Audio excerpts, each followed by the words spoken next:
वालेकुम। आज मैं बना रही हूँ दाल चावल।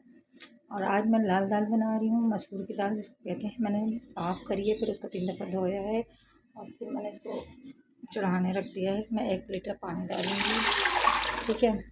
अच्छा, एक बात मैं आपको बताती हूँ, मैं सिर्फ इसके अंदर कुछ भी नहीं डालूँगी, ठीक है। मैं इसके अंदर कुछ भी नहीं डाल रही, सिर्फ मैं इसके अंदर डालूँगी हरी मिर्चें चढ़ाते हुए।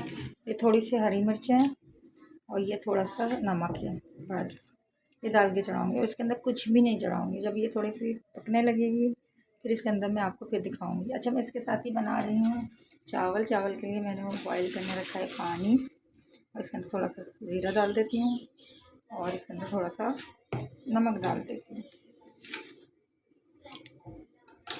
मैंने नमक डाल दिया, ठीक है। फिर मैं आपसे